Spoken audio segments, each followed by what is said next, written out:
Welcome to the Cabral Concept, where board-certified naturopath and integrative health practitioner Dr. Stephen Cabral shares how he was diagnosed at the age of 17 with a life-altering illness and given no hope for recovery. It was only after studying and traveling all over the world did he discover how to combine ancient Ayurvedic healing practices with state-of-the-art naturopathic and functional medicine to fully rebalance the body and re-energize it with life. It's time to discover how to get well, lose weight, and finally feel alive again. And now, here's your host, Dr. Stephen Cabral.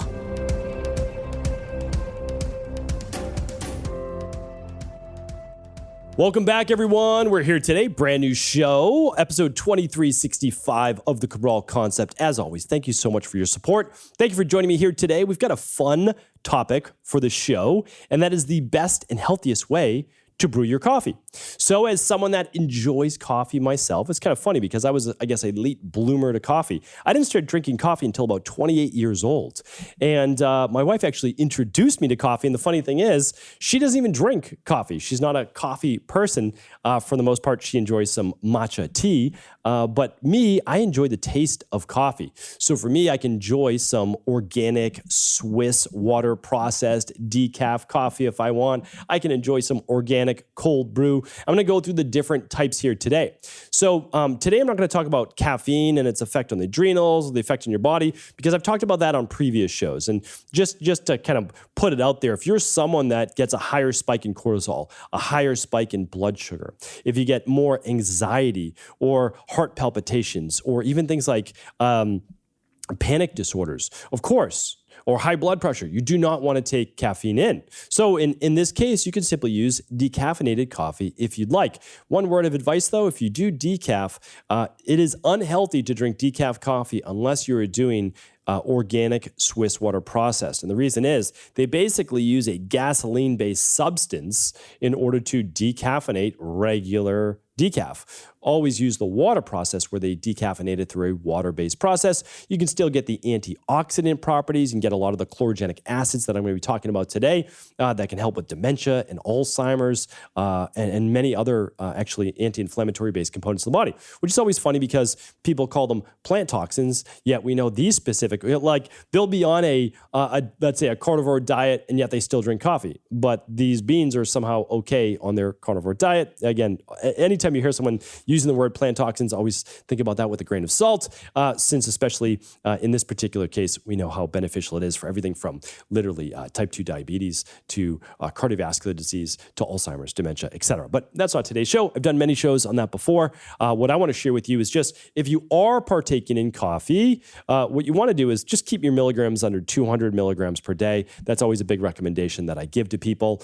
Always have it before noon, ideally, definitely before 2 p.m. because it has a half-life of 6 hours. Again, I have a lot of shows on coffee and caffeine. You can definitely find those at stephencabral.com/podcasts. And if you ever can't find a show topic after you search for it, you can just ask for the show that I refer to at cabralsupportgroup.com. Always just ask, hey, I'm looking for this podcast. Would you mind helping me with that? And the amazing Michelle or Daniel will absolutely help you with that. All right. So let's get into the show. You've decided that you're going to drink coffee. It's probably the most popular supplement in the world. And yes, it is a supplement. You're supplementing, caffeine into your body or just coffee in general. And when you look at it, you're not eating the beans, right? You're actually taking it as a supplement. So yes, tea and coffee are supplements. But again, people don't like to think like that. They're like, I don't use supplements. But anyway, that's okay. However you want to think about it, whatever works for you, works for me as well. So let's go over this. And so the first one, I think that there's probably like 3 that are the most popular, but I want to give you about 7 different ways to brew today. And we're going to go through healthy versions of each, and then what I feel is basically the healthiest version for most people. All right. So kind of like the old school one that people that real coffee aficionados love is the French press. So a French press is basically 1,000 mLs, or you can get any size you want French press. But what you do is you'll put in maybe 2 or 3 heaping tablespoons of coffee grinds. You pour water over it.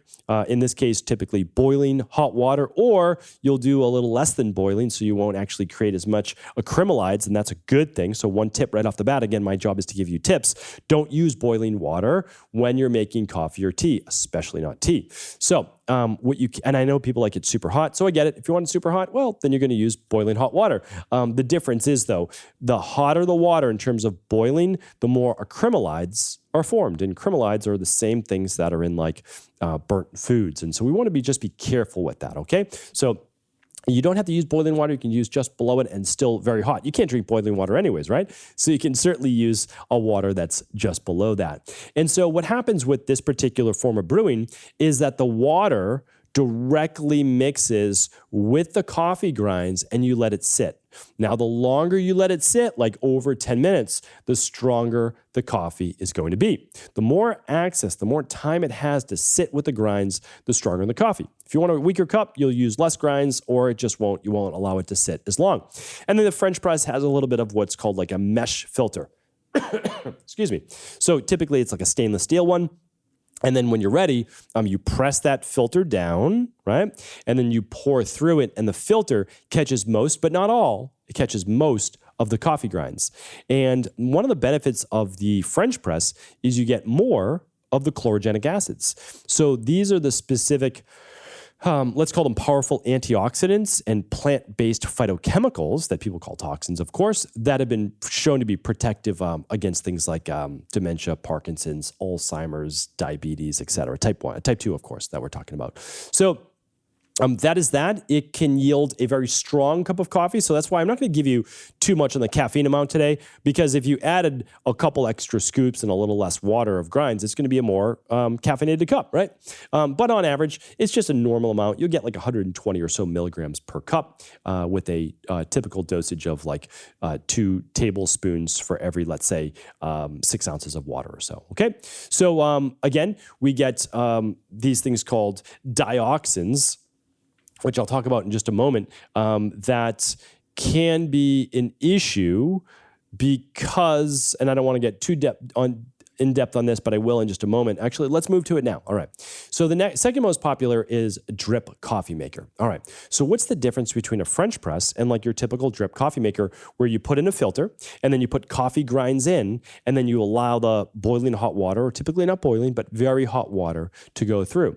All right. So the big difference is that you have a filter between what you drink and the coffee grinds, right? In a French press, there's no filter. It's just water and the grinds. So what you're looking at here is a barrier between some of the oils in the coffee and the water or the liquid that you're actually drinking. Now, I told you that I was going to try to help you to discern the healthiest way to make these. Whenever possible, and hopefully it's always possible unless you're obviously getting your coffee to go, you want to use a filter that has not been bleached. So you don't want the white filters. You can typically buy the brown filters or the white filters. And you don't want one that has been bleached and filled with chemicals, essentially, and then having that go into your coffee.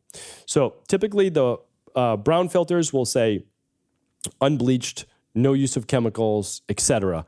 And that is absolutely the healthy way. And so, like, again, any friends, any family members, get them away from the bleached and dioxin-filled chemical filters and just using the natural brown tan-colored ones, right? So really important here. And one of the things that I will share with you is that if you are someone that actually has higher levels of LDL cholesterol, and again, I'm not going to get into the LDL cholesterol debate today, but especially if you're an ApoE genotype and you already don't do a great job at circulating cholesterol through the body and removing it, because that due to your specific genetics, it is better to use a filter. So those people that use like the French press could actually have higher levels of LDL due to drinking unfiltered coffee. And again, there's pros and cons to each, but what I would say is if you're someone with a tendency towards higher cholesterol, I would use one of the unbleached filters. You're still going to get a lot of the great benefits, so a lot of the antioxidants and the same benefits essentially that you would get through the French press, but the difference is that you're removing one of the actual, let's call them chemicals, that does not allow your body to properly eliminate cholesterol from the intestines. So that's a really important one. So again, if you're someone that has a tendency towards higher levels of cholesterol, I would actually opt for one of the drip coffee makers or the next one that I'm about to share with you instead of the French press. I'll go over that one next as well. So the pour over is the next one. The pour over is very similar to a drip coffee maker, except you are the barista, right? You're the one actually doing the pour over, or actually they make some automated systems now for just kind of a pour over, but it'd be more or less than like a drip. So the pour over allows you to regulate, just like I would say the drip, how much coffee grinds you're putting in, the filter that you're using, and how slowly the water is being moved over the actual coffee grinds. One of the reasons why a pour over is actually one of the preferred methods for many people, especially baristas, is that you can extract a lot of the flavor, if not like as much as humanly possible. And here's why. So first, you can wet the coffee grinds, and you can let those coffee grinds set for about 30 seconds to a minute. So basically, you'll do an initial pour over with non-boiling hot water. This is the best way to do it because then you're cutting down on acrylamides. Okay. You're using, in an ideal world, a glass canister. So the best canister to use to actually put the filter in and actually have the coffee move into is a glass canister.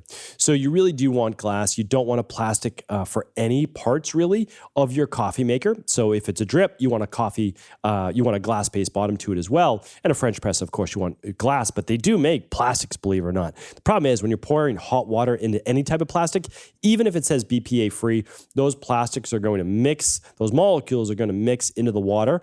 Obviously not a ton, but it adds up over time. And it's a problem. It will leach literally right into your coffee. So always glass, that's the preferred one. And so that's what you're looking for. Okay, so we've got our coffee filter. We've got our grinds in top. I use a Chemex, so I'll just share that with you. So again, I don't have any stock in Chemex, but it's a glass canister. It's easy to use, and you can just simply pour in. So what you're going to do is you're going to wet the coffee grinds first. A bit of coffee will be made from it, but then you'll come back a minute later or 2 minutes later, and I use kind of one of those coffee pots where you can set the temperature to it, and you can do it right below boiling. And then you can actually pour it over and make sure that all of the coffee grinds then get water on them. So the reason why you just wait about a minute or so in between is that it will open up the coffee grinds and it will allow, and again, I've learned this from just like baristas and people who actually write books on this, because my mind likes to go in depth on things that I'm interested in, and it will bring out so much more flavor. And you'll get more of the antioxidants and those plant-based nutrients into the coffee itself. So people have all different ways of making a pour over, but literally you just pour slowly and typically going in a bit of a circle, creating a little bit of a vortex, and then it will filter through a non-chemical based bleached filter and then go right into your coffee. And then you have basically the perfect temperature, and you are allowing for complete saturation of the coffee grinds itself. And you're filtering out a lot of the specific acids that you don't want if you have cholesterol-based issues. All right? So that's a really nice one. I'm going to jump back actually for a moment to something like a French press that some people enjoy, and it's called Turkish coffee. So if you're not familiar with Turkish coffee, it's made in a pot, but the grinds and everything are in the pot. Now, they typically do add sugar. I'm not going to talk about sugar or any additives today. That'll be maybe a topic for a different day, the best things to add to coffee. Actually, I did a podcast back in the day on Ayurvedic herbs to add to coffee, and I'll see if my team can link that up today. So if you go to stevencabral.com/2365, definitely check out that show. That was a fun show. Really great herbs to add to coffee that bring out the flavor, and they're super beneficial for the body as well. All right. So Turkish coffee is interesting though, because it's made almost like a French press. It's done at a lower temperature, typically cooked for longer. That's better as well, because again, less harmful carcinogenic toxins, as I've been talking about the acrylamides. Basically, you don't want to burn the beans. That's it. Burn the coffee grinds. All right. Typically, they do add coffee, yes, but they don't filter out the actual grinds. So there's an amazing Turkish, it has a lot of Middle Eastern-based influences right outside of Boston, Massachusetts in Brookline. And it's a fantastic, fantastic place. And so they make Turkish coffee. So I was like, I'll get a Turkish coffee. And they serve it in just like maybe a little espresso cup, maybe just a little bit bigger.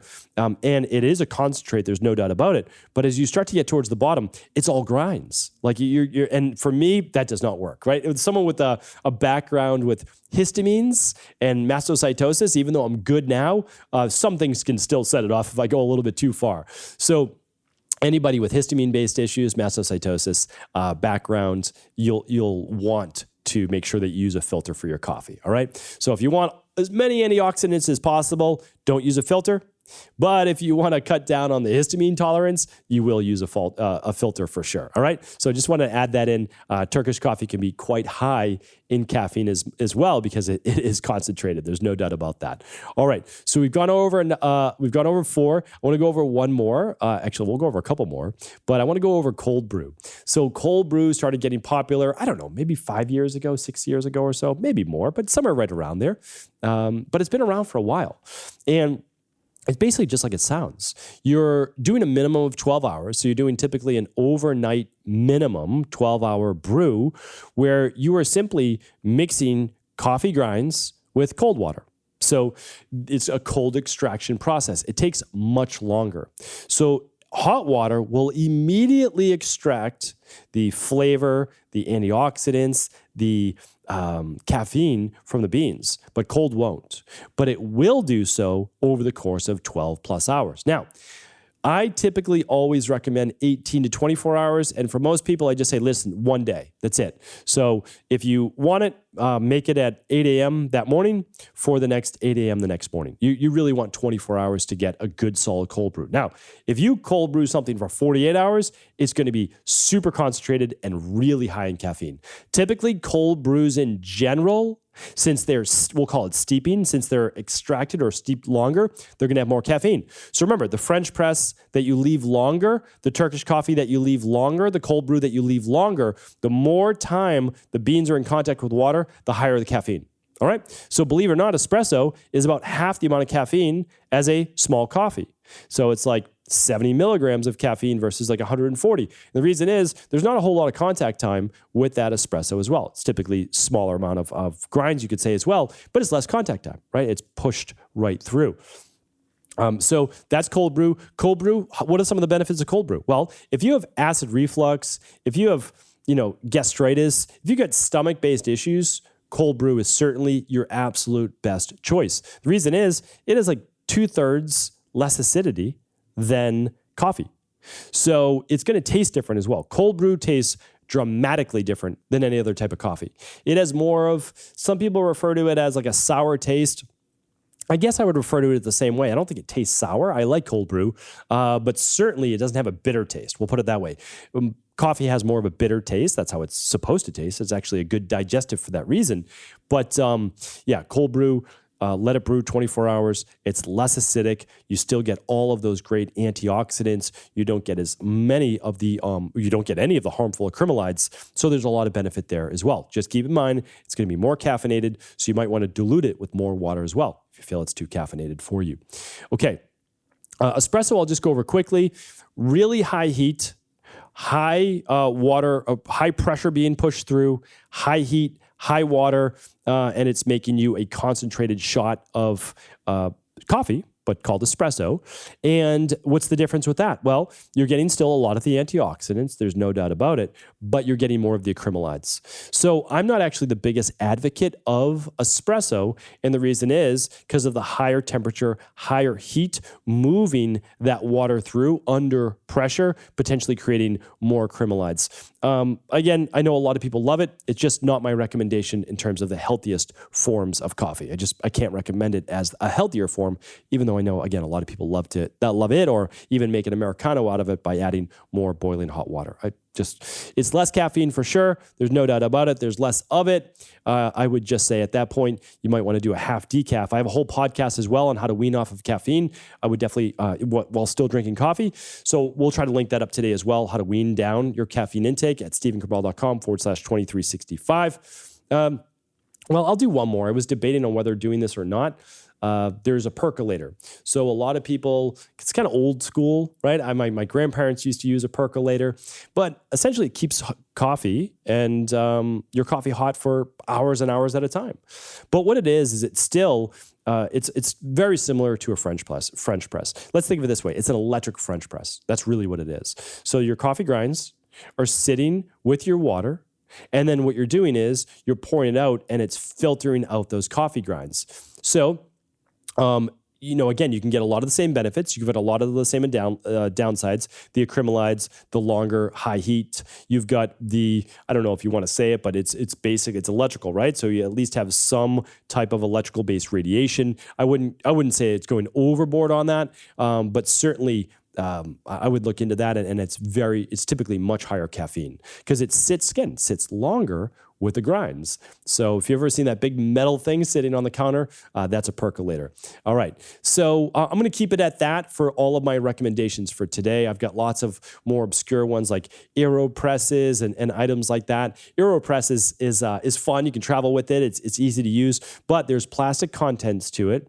So again, pros and cons to that. Are you using boiling water? Maybe. Is the boiling water coming in contact with the plastic? Not ideal.